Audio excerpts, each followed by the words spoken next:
Okay, and we're back. This is episode two Episode 2 of the the Sinical City City podcast. podcast. Nailed it. That's beautiful. That was jazzy That as was fuck, gorgeous. too. Yeah, I liked it.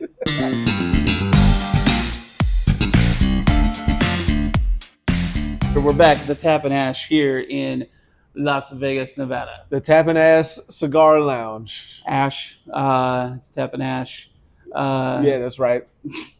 Yeah, and it's the only place where you can get quality liqueur and a good cigar and a lot of professionals just hanging out together. That's and, right. We're in the members only lounge. It's the members only lounge. It's a beautiful lounge all the way through. Yeah. If you're a cigar smoker, if you enjoy drinking, if you enjoy just a cool vibe, come on out here. Yeah, come on out, man. And who knows? Maybe we'll be here sometime when we're recording an episode. Yeah, that's right. Sometimes we just hang out and we smoke fat cigars together. Mm-hmm. Yeah.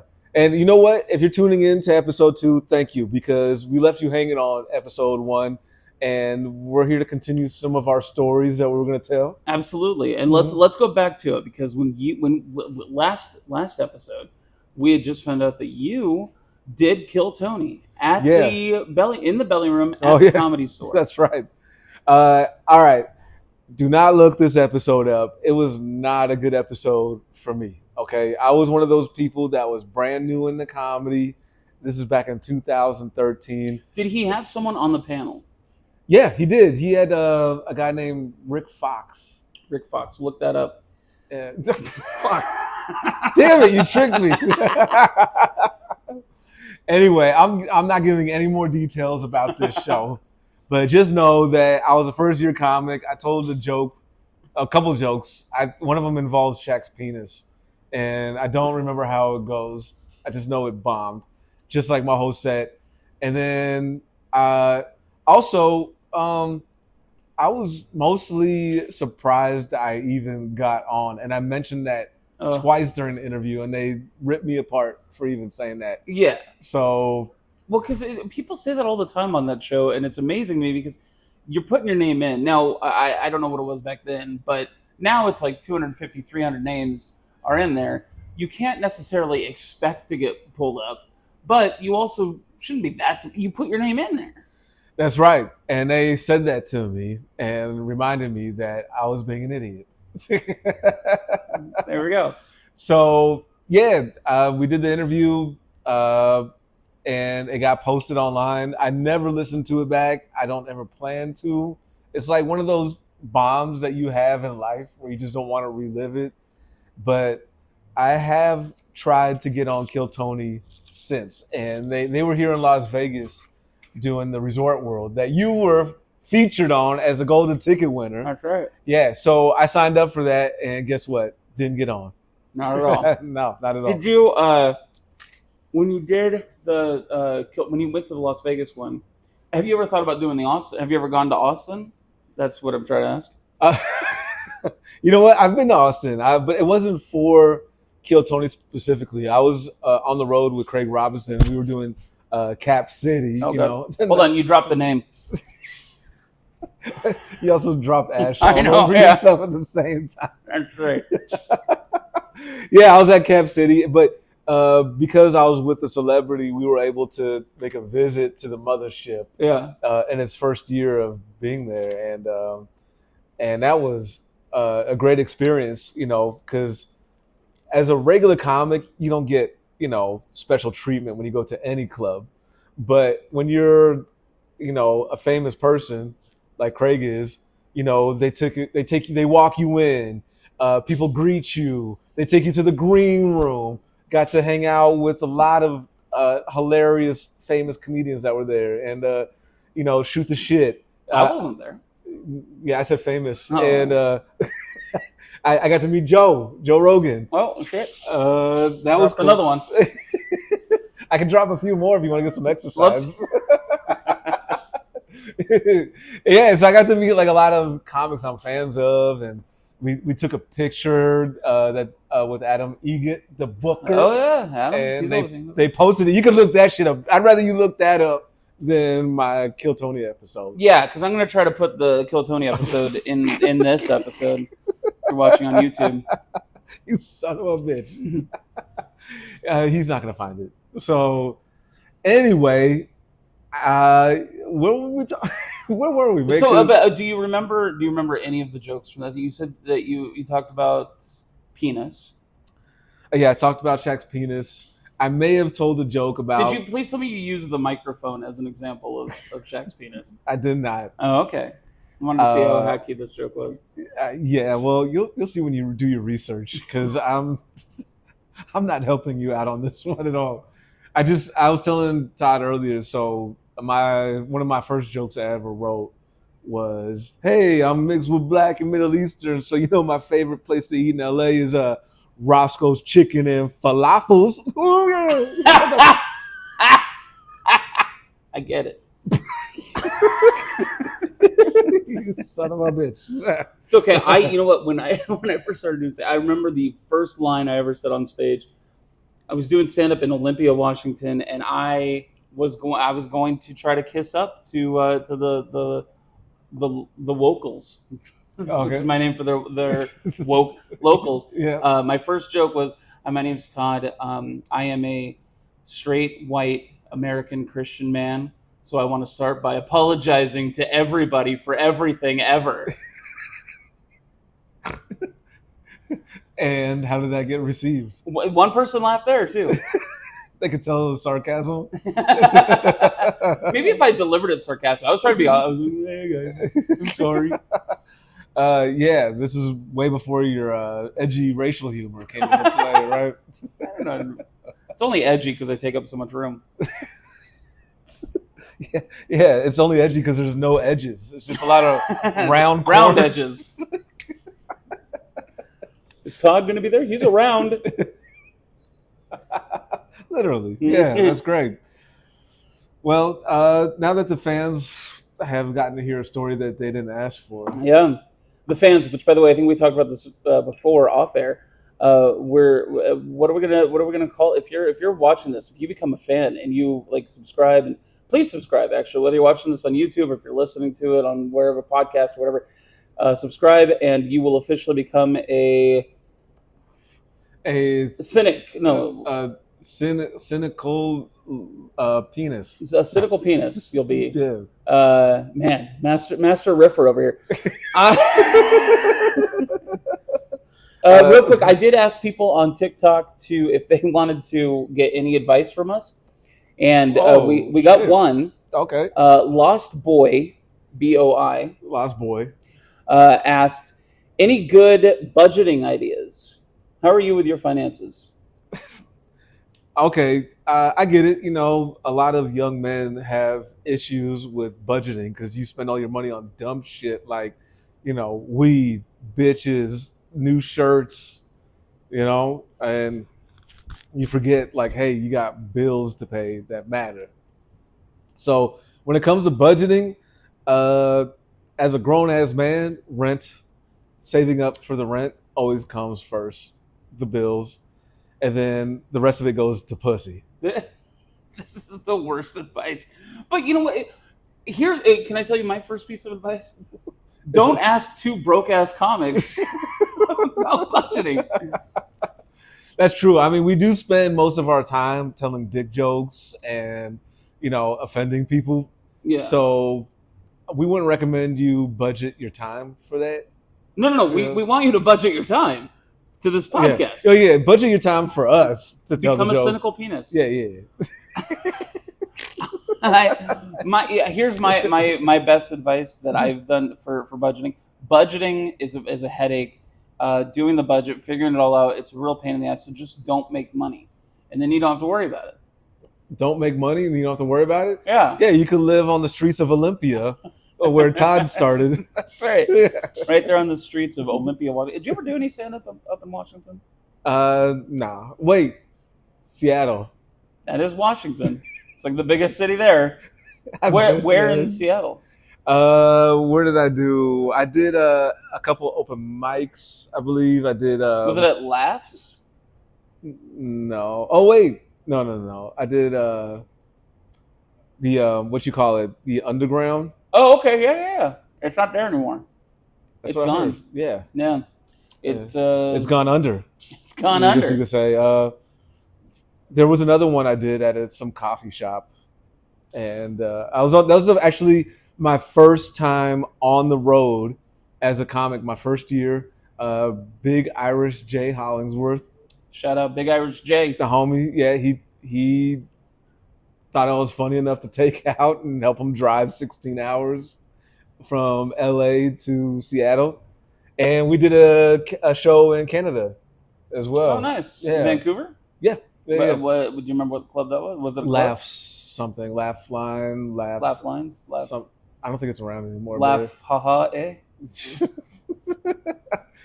We did have an altercation at the border, Really? which I do have a story about because Canadian Patrol border does not fuck around.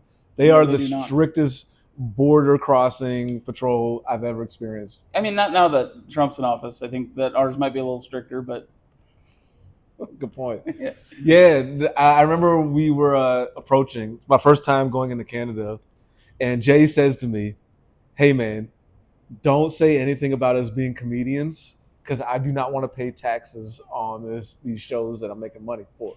I'm like, By the way, got this it. is the part where if the federal government is listening, go ahead and turn off.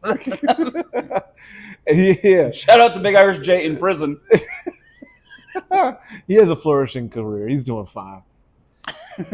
Okay. So yeah, he's like, yeah, just say we're here to visit friends, and we were technically we were staying with the booker of Laughs of Vancouver, and we get up to Border Patrol, and keep in mind we are driving in a black tinted out Chrysler 300, and white people knows what that means.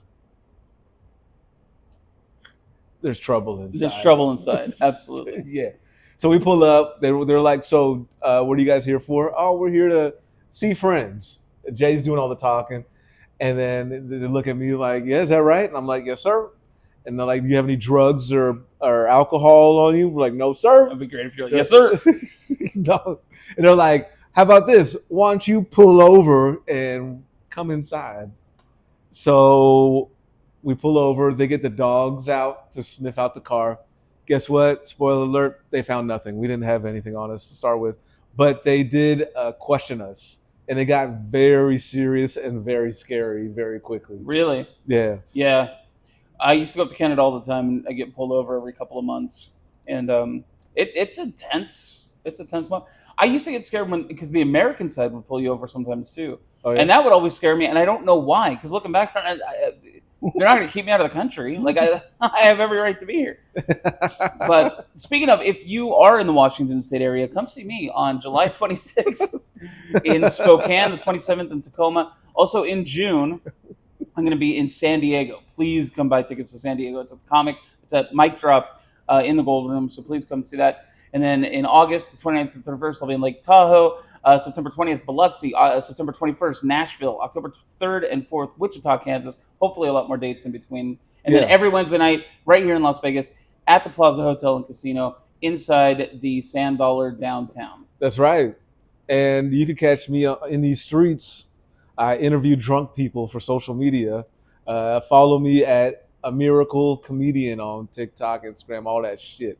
Find me, see what these drunk motherfuckers say to me. It's hilarious. And you can catch me at the LA Comedy Club Every night. every fucking night. At 6 o'clock. And you can't say the word fuck at that show.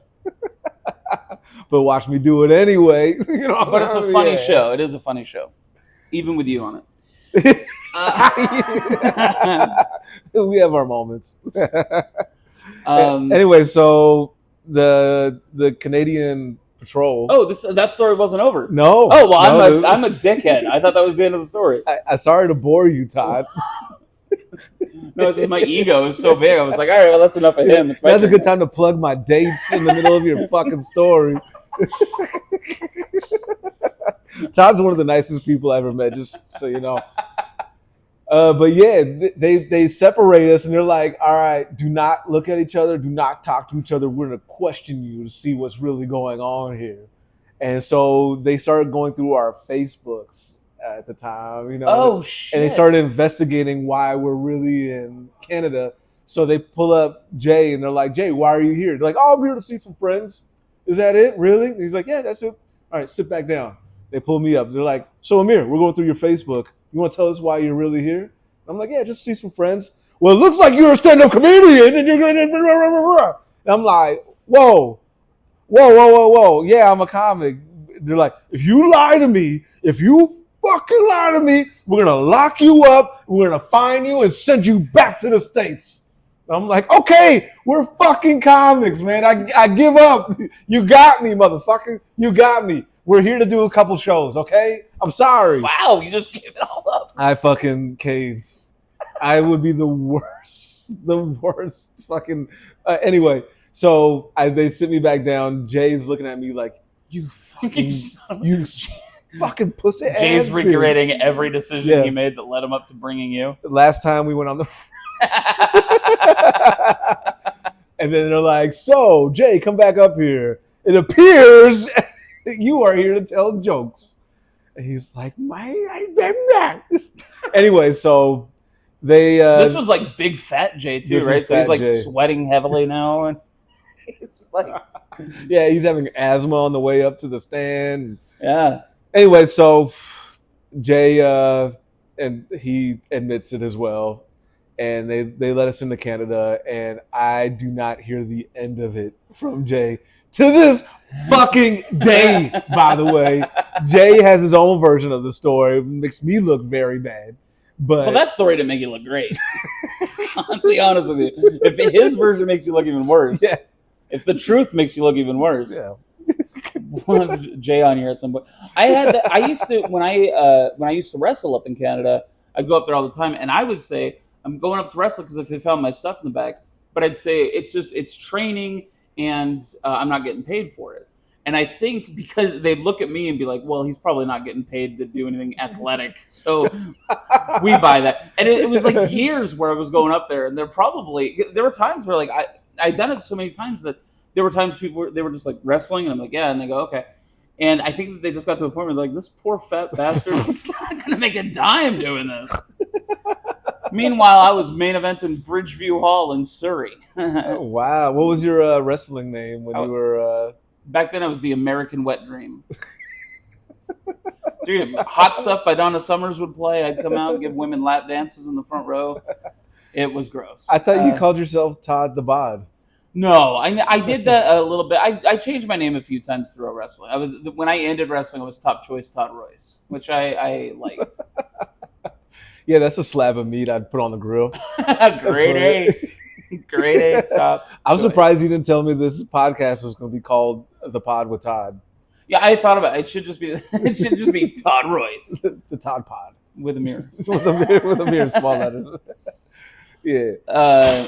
I had a situation like that too, where we had to be separated. It wasn't at the border, but when my wife and I first started dating, we had our first fight, and I don't even remember what it was about. Who cares? I was right, I'm sure. Yeah. And but we were making up in the Safeway parking lot, Mm-hmm. and she was still upset, and I was consoling her, and I had my hand on the back, like I was massaging the back of her neck. And apparently, there was a fire truck sitting like right across from us, and apparently they saw her crying and me holding her by the neck, so they called the cops. Yeah. So like we'd stopped, we were fine, we were talking, and all of a sudden, knock, knock, knock, there's a cop at the window. Yeah. And I rolled down my window, and I'm like, I'm not black. And then You felt like you had to say that. I was like, I just so you know, you're like, just don't shoot. All right, I'm not black. So that's funny. So then they pulled us out of the car. They separated us, and the cop's talking to me, and he's like, "Well, if you weren't abusing her, why did we get that call?" And I was like, "Because they're dumb. I don't know." And then I noticed there was another cop talking to my girlfriend at the time, my wife now, And I didn't know. I was like, I started having these paranoid. I was very paranoid back then. I was like, what if she's setting me up? What if she's telling him that I like? What if she wasn't like? What if she's not over this fight and she's just so mad? Uh, and then uh, and then when the two cops went away to talk to each other, I was still supposed to stay away from the car. And then I looked over at my wife or my girlfriend, and she was like looking through the window. And then as soon as she caught one of the firemen's eyes, she flipped him off. And I was like, "Fuck yeah, that's my girl." Yeah, my girl would never fuck a fireman. I mean, that wasn't the point of the story. I'm sure mine would, but I'm kidding. That's a joke. It's a Do you joke. guys ever role play as like a fireman? And Could you imagine me as a fireman? Could you imagine? This is the reason. This is a bit that I started to try to work on. If I was ever, because my nephew is a fireman. If I was ever going to be a fireman, I'd have to be like, I can only do like first floor fires. Like, imagine me showing up. You're like in a fire, and I'm like, "Come here, sir. I'm going to carry you down these stairs." I would hire you to be a fireman. Would you? Yeah, as long as you like held the hose at the bottom, or like maybe you held the ladder at the bottom, like shit to like just to anchor Maybe I stuff. just hold the coffees for the real firemen. They want a little refreshments. I'd be the donut guy. I was like, oh, there's a towering inferno. Let me go to Pink Box. Boom. Interesting. So I would love to hear more about how you and your girlfriend met. Oh, Yeah. well, I'll tell you. It was when I was wrestling, and I used to wrestle doing this TV show called Portland Wrestling, and we would film every month at the Cleaver Armory. Cleaver. Yeah, Oh. yeah. Wow. In Portland, Oregon. Yeah. And which, by the way, if anybody from Portland, yes, I used to pronounce it Portland, Oregon, just because I was a heel and I would piss people off. I was wondering if that was like an accent coming out when you said No, that. no. It's Portland, Oregon, and that's how you pronounce it properly. But I found out like people in these small little towns that I'd go wrestle in hated it if you called it the wrong town name or if you mispronounced it. And people in Portland, Oregon have that small brain mindset. And so, shout out Portland.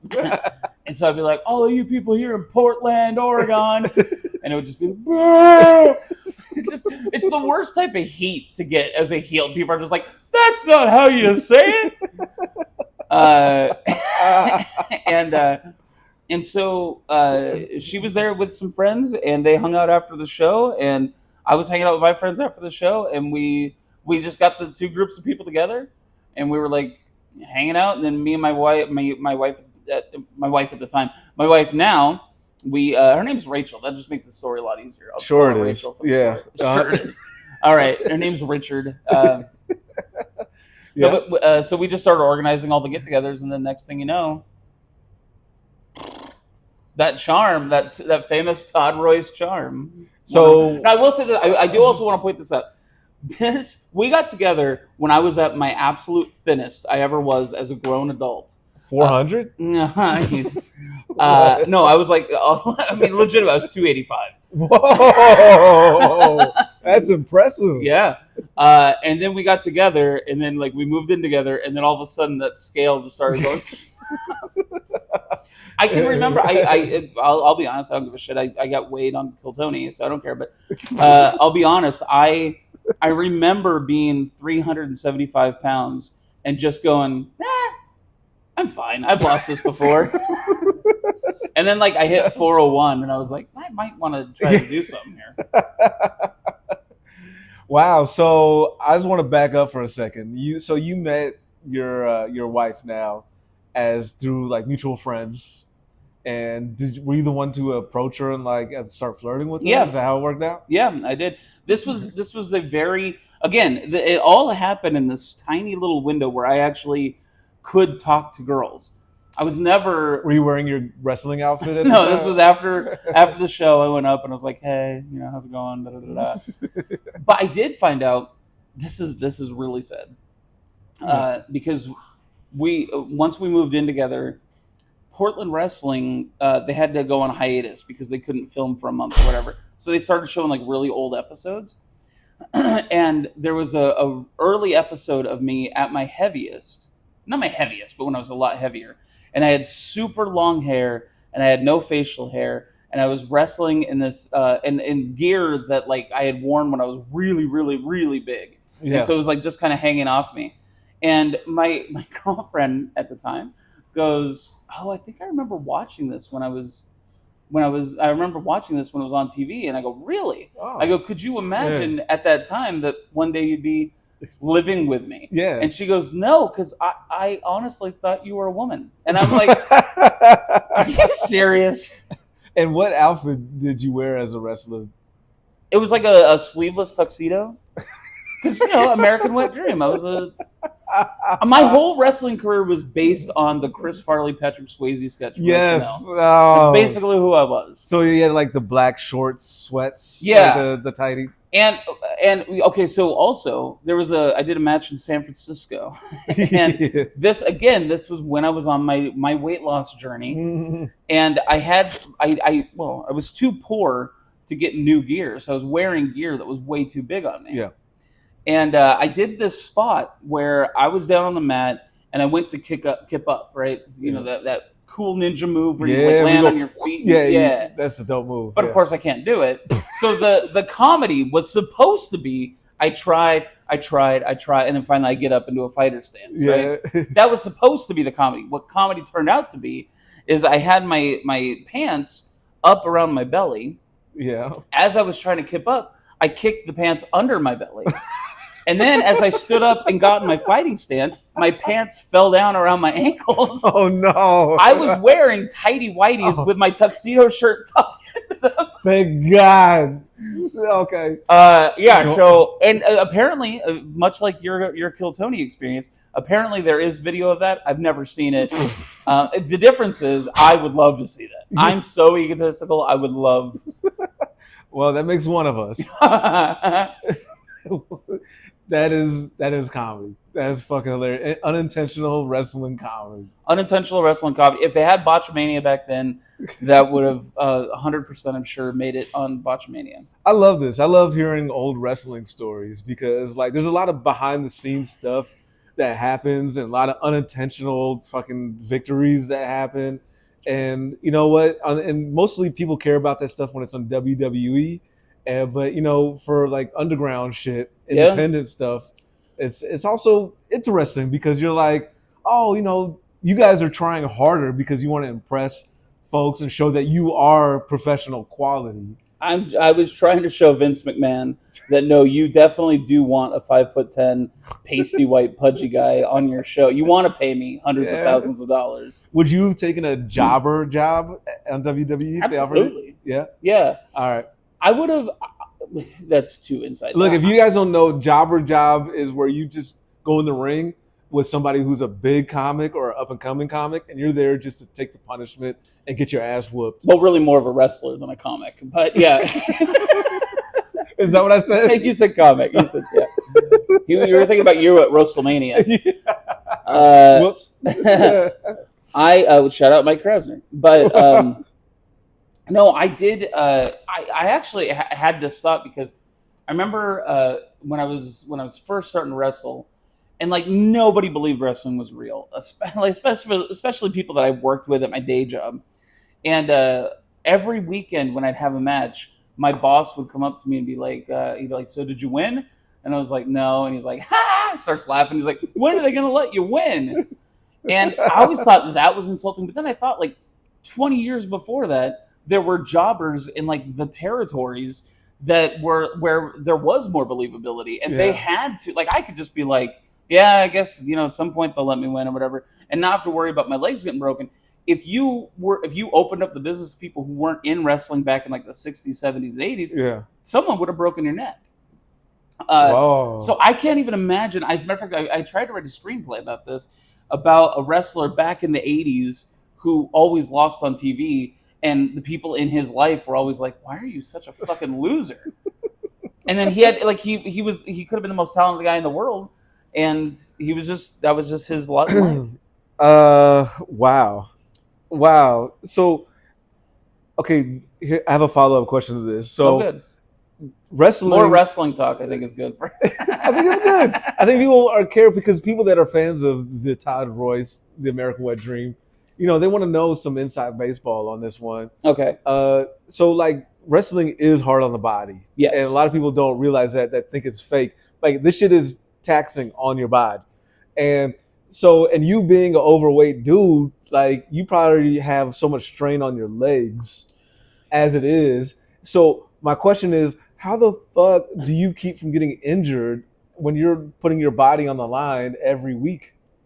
By being lazy. No, I would get hurt, but I really had. I think that if I had been in good shape, I probably would have made a really good wrestler because I think that genetically I had something because I didn't get hurt much. Yeah. And I would do stuff like I would I would take German suplexes and land on my head and all that sort of stuff and not get carted out of there with a broken neck or anything like that. Yeah. I injured my left knee. My left knee is still messed up. Yeah. And like I'll go to I went to the doctor once a while ago, and I'm not being racist when I say this, but he was an Asian doctor. Oh shit! And this is a true story. He sat down. And he's like, "You have bad."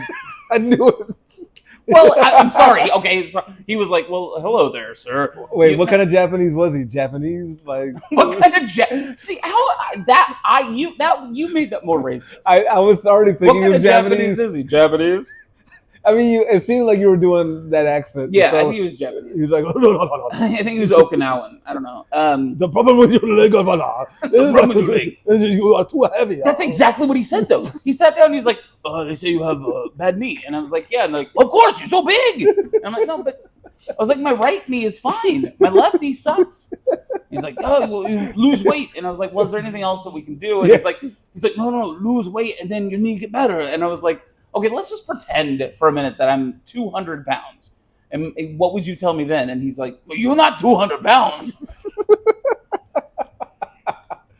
I love this story, by the way. And I would like to follow it up with my Asian doctor story. Okay, let's hear it. I was on tour with a reggae band in Taiwan. A reggae band in Taiwan? Yeah. We got... so the reggae band had a guitar player already, but he couldn't make it to Taiwan for a 2-week tour that we were going to do there. So they hired me to like fill in. And so I go and I rehearse in San Diego with these guys like a couple times a week, and we're preparing. We go out there. The second day we're in Taiwan, there's one of these crazy flooding, rain, typhoon. It's just, how like in other countries it rains so fucking hard. You're like, ooh, this is like scary. Why would you live here? Yeah. So we're out in the country part of Taiwan, and it's raining hard. And I'm wearing hardly raining. Sorry, go ahead. I'm sorry. Keep going. I'm sorry. Yeah, thanks for interrupting. Sorry. By the way, I'll be in Tacoma where it rains a lot. Okay. And thanks for not saying it's raining in a Japanese accent while I'm talking about Taiwan. So here's the deal. So I'm wearing sandals. It's hot weather out there. And so I start walking down these steps after it's been raining. It's wet. I slip so hard, I fall on my hands to catch myself, and I wind up busting my wrist so bad that I think it's broken. So I'm like, shit, I'm a guitar player. I need this to masturbate, So they're like, hey, we're going to take you to a local doctor to get it looked at, right? So we go to a local Taiwanese doctor. It looks like an acupuncture office. Yeah. He sits me down and he feels my wrist, and I'm like, yeah, it's broken. He's like, no. And he's feeling me, like not in a sexual way. Sure. He's feeling me, and then he... Turns out he was a doctor boy. You're thinking of Thailand. Oh, yeah, sorry. We don't have... Get my time mixed up. Please go ahead. This is getting so much more racial than it should be. Long story short, this motherfucker cracks my neck. And he goes, okay, your wrist better. Did it work? No. Oh. He said, more blood flow, go from your head to your wrist. You're like, to my broken wrist? Yeah. So he wraps it, and I'm like, all right. So I paid the guy like $40 American. Is that what he billed you, or did you just go, this is worth $40? That's what my travel guide said to do. And looking back, she didn't know what she was doing either. So she's like, give him $40, go. Was this someone on the phone, like a travel, like was it a traveling agent or was Yeah, it a like we travel had an agent? in-person travel guide. Oh, okay. So she was in charge of our band. As soon as you left, she called her friend. She's like, I don't know why this guy expects me to tell him what to do with his broken wrist. Yeah, and so for the rest of the trip, I'm struggling to get through every concert. I bet With the audience was struggling to get through every one of your concerts. Thankfully, I wasn't the one singing. I was just like, some of the times, the band doesn't even know this. I was kind of like air guitaring it because I couldn't. I didn't rehearse enough to like nail some of the chord So changes. even if you had not Yeah. broken your wrist, you still went Yeah. to you still would have Yeah, bombed. yeah. So I would mute my guitar and be like, "Oh yeah," And that tour, to put a bow on it, was the tour that made me realize I wanted to be a comedian. Yeah, because everyone was laughing at your guitar playing. You turned into Michael J. Fox in Back to the Future. You were like, oh. You're playing Yeah. Johnny Be Good, but your hand's disappearing. Yeah, it was just like that, man. Were you And- friends with an old scientist too? yeah, Really? no. Anyway, so yeah, like the singers were just like, like, wow, this is the best experience we ever had. And we had just finished performing in front of maybe like 5,000 people Oh, on wow. the beach, right? Yeah. Most of them are kids. And I had that experience of what it's like when you watch MTV back in the day, and like everybody's screaming for the artists while Oh, they're on yeah, stage. yeah. That's what it felt like, but they were just all Asian kids, right? Yeah. And so they're like, they're Sure. I think they yelled in Hayas. I don't know. They yelled in Hayas. In Taiwan, that's how they yell. They're yelling for us. I'm like, wow, this is what it feels like to be a rock star. And then the singers are like, man, this is the best experience ever. And they're all like sucking each other's dick and shit. And then I'm like, man, Like killing